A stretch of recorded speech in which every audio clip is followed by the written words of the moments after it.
DR bright future study centre में आपका बहुत बहुत स्वागत है। आज हम देखने वाले हैं सेकंड चैप्टर कक्षा 10वीं का जो है सेकंड चैप्टर है बहुपद, जिसको पॉलिनोमियल बोलते हैं इंग्लिश में।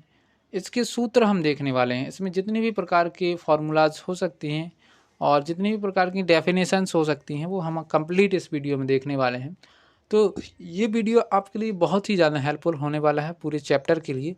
तो इस वीडियो को अंत तक जरूर देखिएगा। और इसके अलावा यदि आपने फर्स्ट चैप्टर के इम्पोर्टेंट सूत्र और इम्पोर्टेंट फार्मूला और डेफिनेशंस कुछ परिभाषाएं यदि आपने नहीं देखी हैं तो वो बहुत ही ज़्यादा इंपॉर्टेंट है। आप इसके पहले जो वीडियो दिया हुआ था उसकी लिंक आपको वीडियो के डिस्क्रिप्शन बॉक्स में मिल जाएगी, नहीं तो आप प्लेलिस्ट में जाइए, वहाँ पर कक्षा 10वीं का फर्स्ट चैप्टर के जितने भी इम्पोर्टेंट सूत्र हो सकते हैं वो सब कुछ कंप्लीट वीडियो बनाया हुआ है, तो वो देख सकते हैं आप। तो आज हम बात करने वाले हैं फ़िलहाल सेकंड चैप्टर जिसका नाम है पॉलिनोमियल या बहुपद। इसमें जो फर्स्ट डेफिनेशन आपको याद करनी है या समझनी है वो क्या है। किसी चर या अचर के गुणात्मक रूप को व्यंजक या बीजीय व्यंजक कहते हैं। जैसे x प्लस एक्स गुणा 3 लिखा है या 3 गुणा 3x लिख दिया हमने क्या 3x लिख दिया, x अच्छे से नहीं बना है, 3x, ये 3x लिख दिया तो ये क्या है, अचर है और ये क्या है, चर। तो अचर और चर का बीच में क्या है, गुणात्मक रूप में लिखा है ना ये, तो ये इसी को अचर और चर के गुणात्मक रूप को क्या बोलते हैं, व्यंजक। इसको बहुपद भी बोलते हैं, चर और अचर के गुणात्मक रूप को बहुपद भी बोलते हैं। लेकिन थोड़ी सी कंडीशन क्या होती है, चर और व्यंजक और बहुपद में बस इतना अंतर है कि व्यंजक की घात कुछ भी हो सकती है, ऋणात्मक, धनात्मक और एक पूर्ण संख्या कुछ भी हो सकती है व्यंजक की बात करें तो। लेकिन बहुपद की क्या कंडीशन होती है, ये देखिए सेकंड वाले में आप समझ सकते हैं। यदि किसी भी बीजीय व्यंजक के चर की घात, बीजीय व्यंजक बता दिया इस व्यंजक की है ना, कोई भी व्यंजक लिखा है उसमें जो चर मतलब XYZ वाले पद है, जो उसमें चर की घात एक ऋणोत्तर पूर्णांक का मतलब है ऋण की संख्याएं छोड़कर, या एक पूर्ण संख्या हो, पूर्ण संख्या मतलब 0 से अनंत तक, 0 से अनंत तक कोई भी संख्या हो, या फिर कोई पूर्ण संख्या हो, है ना। तो बताया ना, यदि x की या y की घात कोई भी 0 से लेकर अनंत तक कोई भी संख्या हो, 0 1 2 3 4 कुछ भी हो, तब हम उसको क्या कहेंगे, बहुपद। लेकिन बहुपद किसे कहेंगे बताया ना, कि यदि चर पर रूढ़ चढ़ा हो, ये चर लिखा है और उस पर ऋणात्मक घात चढ़ी हो, या फिर चर लिखा है और उस पर कोई बटे वाली घात चढ़ी हो, तब उसको क्या कहेंगे, हम केवल व्यंजक कह सकते हैं, उसको बहुपद नहीं कहेंगे। इस प्रकार हम कह सकते हैं कि सभी के सभी व्यंजक बहुपद होते हैं, लेकिन सभी के सभी बहुपद व्यंजक नहीं होते, ये याद रखिएगा। इसको हम इस फॉर्मेट में भी लिख सकते हैं, आप देख सकते हैं, जहाँ ये an xn-1 xn-2 ये क्या होते हैं, गुणांक होते हैं। जो भी x, जैसे xn xn का गुणांक है, an-1 xn-1 का गुणांक है। जैसे हम लिखते हैं ना ax plus b ax square plus bx plus c, तो यहाँ पर जो एक्स स्क्वायर का गुणांक है ये b है, और x का गुणांक, यहाँ एक्स स्क्वायर का गुणांक a है और x का गुणांक b है, और ये अचर पद है क्योंकि इसमें x है नहीं। तो ये बातें हैं, है ना। अब बाकी बात करते हैं अगले तीसरे स्टेप की, तीसरे नंबर में। तो ये आपके लिए इंपॉर्टेंट हो जाता है, खालिस्तान में कई बार पूछा जा चुका है और पूछा भी, अभी भी पूछा जा सकता है।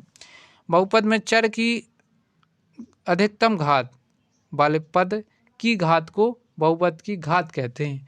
आ जाता है कभी कभी खालिस्तान में कि बहुपद की खालिस्तान यहाँ दे दिया उन्होंने कि चर की उच्चतम घात को बहुपद की खालिस्तान कहते हैं, तो बहुपद की घात कहते हैं। चौथा देखिए, बहुपद के प्रकारों की बात करते हैं हम चौथा में। इसमें चौथा नंबर जो स्टेप है, इसमें बहुपद के प्रकारों को हम दो प्रकार से, दो वर्गों में बांट सकते हैं। तो घात के आधार पर उसको बांट सकते हैं, और एक पद के आधार पर कि कितने पद हैं, जितने पद होंगे उतना पद ही बोला जाएगा, और जितने घात है उतना घातीय बोल जाएगा। अब घात के आधार पर देखिए, जैसे हम बात करते हैं सबसे पहले घात के आधार पर, तो घात के आधार पर यहाँ पर देखिए हम लिखेंगे चर की घात, चर की जितनी भी घात है उसको यहाँ लिखा जाएगा। चर का बहुपद का जो नाम होगा जितनी ये घात है उसको यहाँ, उसका मानक रूप या सामान्य रूप इस प्रकार होगा, उदाहरण इस पर यहाँ दिया जाएगा। तो इसमें बात की जाए यदि चर की घात 0 है, जैसे x की पावर 0 लिखते हैं हम, तो यहाँ चर की घात क्या है, 0 है, तो ऐसे बहुपद को हम बोलेंगे शून्य घात बहुपद या शून्येतर अचर। शून्य घात बहुपद बोलेंगे या शून्येतर अचर। इसका फॉर्मेट इस प्रकार से होगा, मानक रूप इस प्रकार से होगा ax की पावर 0। एग्जाम्पल में आप देख सकते हैं जैसे 2, 5x की पावर 0 और 2/3 x की पावर 0 आदि, और भी बहुत सारी संख्याएं हो सकती हैं, कुछ भी हो सकता है। लेकिन यदि घात आपको घात मिल जाए उसमें 1, तब हम क्या करेंगे, तब उसको बोलेंगे यदि चर की घात 1 है, जैसे x लिख दिया हमने तो इसमें घात क्या है, 1 ही है, क्योंकि एक को लिखा नहीं जाता यहाँ पर, तो चर की घात क्या हो गई यहाँ पर 1। तो ऐसी घात यदि चर की घात 1 है, हाईएस्ट चर की घात 1 है, तब हम उसको क्या कहेंगे, रैखिक बहुपद बोलेंगे। इसका फॉर्मेट होगा ax प्लस b के रूप में होगा, ये x प्लस 1, 2x इत्यादि, है ना, ये इसके एग्जाम्पल हो जाएंगे। अगला देखिए यदि घात 2 है, द्विघात या वर्ग बहुपद को बोलते हैं उसको। ये द्विघात, यहाँ टाइपिंग मिस्टेक है, द्विघात इस प्रकार से लिखेंगे, द्विघात, ये द्विघात इस प्रकार से लिखा जाएगा। तो ये आप याद रखिए, द्विघात, थोड़ा टाइपिंग मिस्टेक है, बाकी कुछ नहीं है। और इसको वर्ग बहुपद बोलेंगे, या तो द्विघात बहुपद बोलेंगे या वर्ग बहुपद बोलेंगे। इसका फॉर्मेट इस प्रकार से होगा ax² plus bx plus c, है ना। एग्जाम्पल यहाँ देख सकते हैं 3x² प्लस 4x प्लस 5, और भी बहुत सारे अपन जैसे ही बना सकते हैं, लेकिन उसमें घात कितनी होनी चाहिए, हाईएस्ट 2 घात होनी चाहिए, तो उसको वर्ग बहुपद बोल देंगे। यदि घात 3 है, चर की उच्चतम घात 3 है, तब हम उसको क्या बोलेंगे, त्रिघात बहुपद। फॉर्मेट ऐसा होगा, और ये एग्जाम्पल आप देख सकते हैं। यदि घात 4 है तो उसको बोलेंगे चतुष्घात बहुपद, उसका फॉर्मेट और बड़ा हो जाएगा। लेकिन चर की उच्चतम घात क्या होगी, मतलब x, y या z की घात उच्चतम 4 हो जाएगी। पंचघात है, मतलब 5 घात है, यहाँ पर 5 घात हो गया यदि, तो उसको बोलेंगे पंचघात बहुपद, या है ना, पंचघात बहुपद हो जाए। उसका फॉर्मेट में x की पावर 5 सबसे ज़्यादा घात होगी, है ना, 5।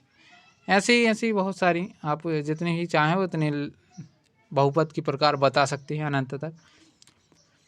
अब बात करते हैं हम इसके पदों के आधार पर। पदों के आधार पर बहुपद की प्रकार कैसे होते हैं। देखिए, पदों के आधार पर यदि पद का मतलब होता है कि प्लस और माइनस में कितनी संख्याएं लिखी हुई हैं, जैसे हम लिख देते हैं, जैसे यहाँ लिख देते हैं अपन 3x प्लस 1, तो इसमें एक पद ये माना जाएगा और दूसरा पद ये माना जाएगा। मतलब जो गुणात्मक रूप में लिखा है, जैसे हम ऐसा नहीं करेंगे कि जैसे 3x लिख दिया हमने तो एक पद इसको मान लें, एक पद इसको नहीं। जो गुणात्मक रूप में लिखा उसको अलग अलग पद नहीं मानेंगे, उसको एक ही पद मानेंगे। लेकिन जो प्लस माइनस में लिखा है 3x प्लस x² प्लस 1 ऐसा लिखा है, तो इसमें कितने पद हैं, एक पद ये हो गया, एक पद ये है, एक पद ये है।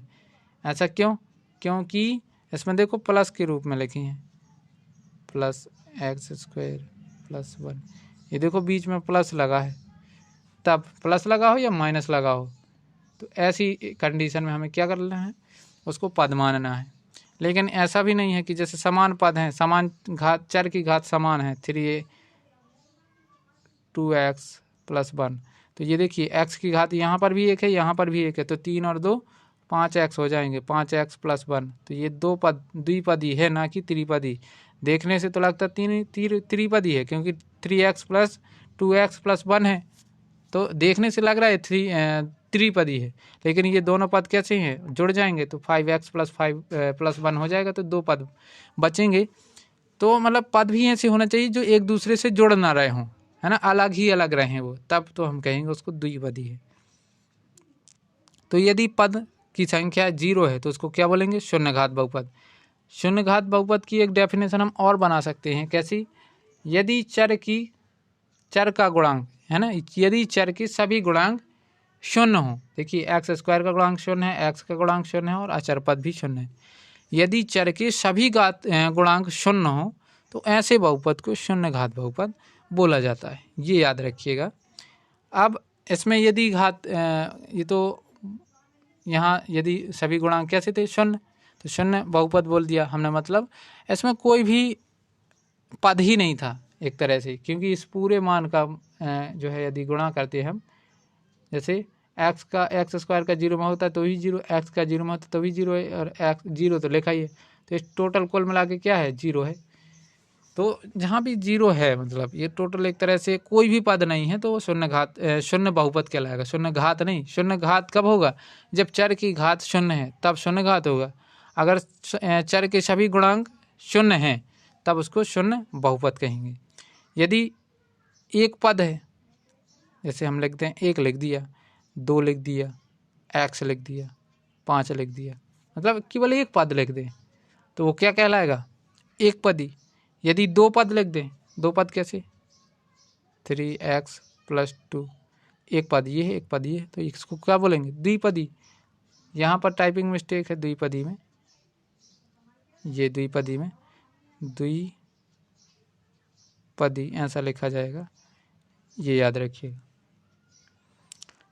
तो ये था। अब बाकी बात करते हैं त्रिपदी। त्रिपदी में 3 पद होंगे, इसमें देख सकते हैं x² + 4x + 2, ये देखिए 3 पद हैं, 5y⁴ + 2y + 6, ये क्या है 3 पद इसमें। तो ये ऐसे मतलब 3 पद हैं तो उसको क्या बोलेंगे त्रिपदी। अब हमें इसमें घात से कोई मतलब नहीं होगा, क्योंकि इसमें देखो 4 घात है, तो घात के आधार पर नहीं हम डिवाइड कर रहे हैं, इसको क्या कर रहे हैं पद के आधार पर। तो पद कितनी है इसमें 3, तो त्रिपदी हो जाएगा।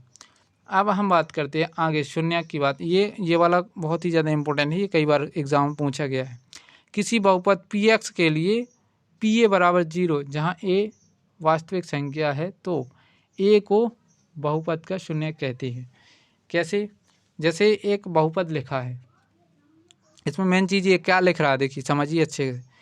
किसी बहुपद px के लिए यदि pa = 0, मतलब यदि x के स्थान पर हम a लिख दें और उस पूरे बहुपद का मान शून्य हो जाए, देखिए शून्य हो गया ना, उस पूरे बहुपद का मान शून्य हो गया तो a को क्या कहेंगे बहुपद का शून्य कहेंगे। जैसे हम लिख दे रहे हैं, देखिए एक समझना, 3 + x लिख रहे हैं हम, इसमें x का क्या मान रख दें कि पूरा का पूरा मान 0 हो जाए, 0 के बराबर कब हो, क्या रख दें इसमें, देखिए x + 3 लिखा, इसमें x के स्थान पर हम -3 लिख दे रहे, x + -3 ये लिख दिया। तो देखिए प्लस माइनस क्या हो जाएगा, ये माइनस है ये प्लस है, तो प्लस माइनस तो 3 जैव का त्यों रहेगा, -3, 3 में से 3 जाएगा तो क्या आएगा 0। तो हमने क्या पढ़ा कि यदि बहुपद में x का ऐसा मान रख दे जिससे पूरे बहुपद का मान शून्य हो जाता है, उसको क्या कहेंगे। तो जो -3 आया था अपना, -3 रखा था जिससे पूरा बहुपद शून्य हो गया था, तो इस -3 को 3 + x का शून्य कहेंगे, क्योंकि -3 रख x की जगह -3 रखने पर ये पूरा बहुपद क्या हो जाता है शून्य।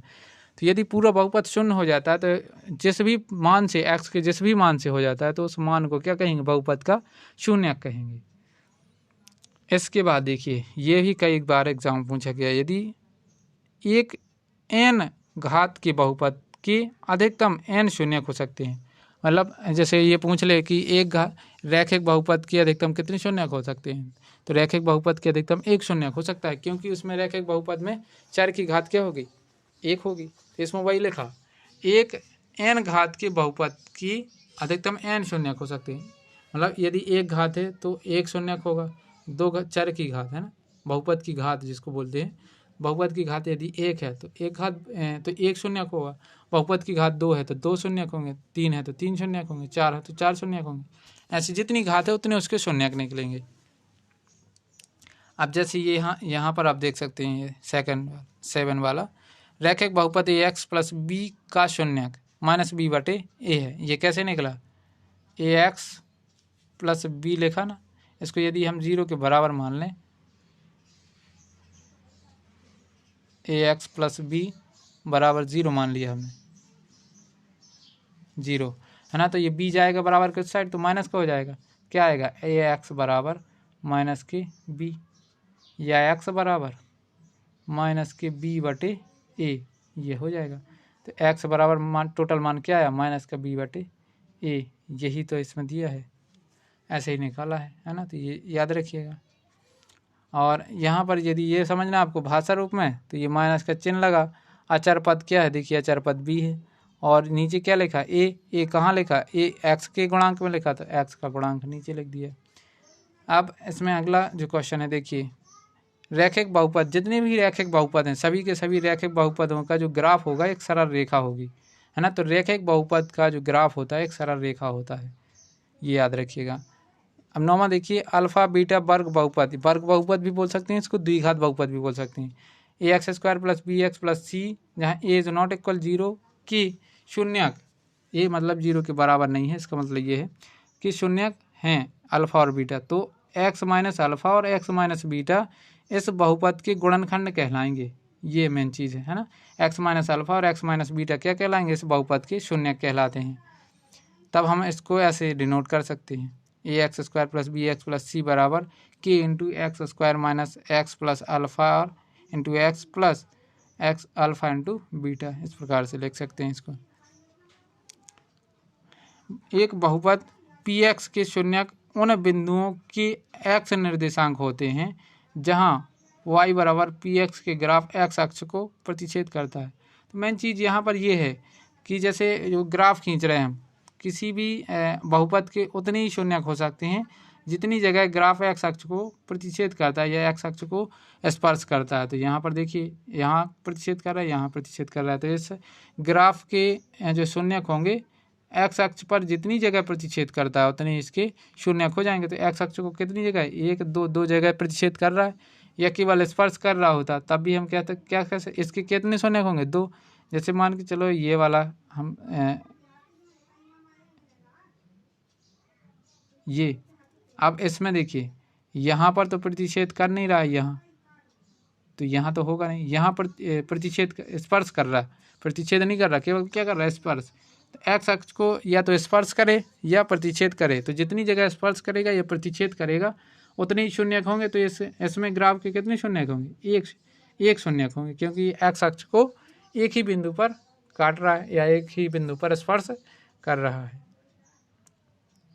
अब बात करते हैं हम इसमें, देखिए यदि द्विघात बहुपद, द्विघात बताया ना कैसा लिखते हैं, द्विघात, तो इसमें टाइपिंग मिस्टेक है थोड़ा, ये याद रखिएगा, टाइपिंग पर मत जाइए, इसमें जो समझाना चाहते हैं वो समझिए। ax² प्लस bx प्लस सी के शून्यक अल्फ़ा और बीटा हों तब शून्यकों का जो योग होगा अल्फ़ा प्लस बीटा बराबर माइनस का b बटे a, या माइनस का x का गुणांक माइनस x का गुणांक और बटे x² का गुणांक, ये हो सकता है। ये खालिस्तान में पूछा जाता है और ये आपके जितने भी सूत्र सवाल है ना उनमें लगना है आगे आपको प्रश्नावलियों में, यही सूत्र आपको लगने वाले हैं क्वेश्चन सॉल्व करने के लिए।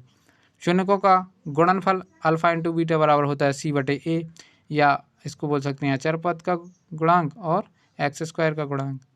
12वां देखिए, यदि द्विघात बहुपद, द्विघात नहीं है त्रिघात बहुपद है, क्योंकि x की पावर कितनी है 3, तो त्रिघात बहुपद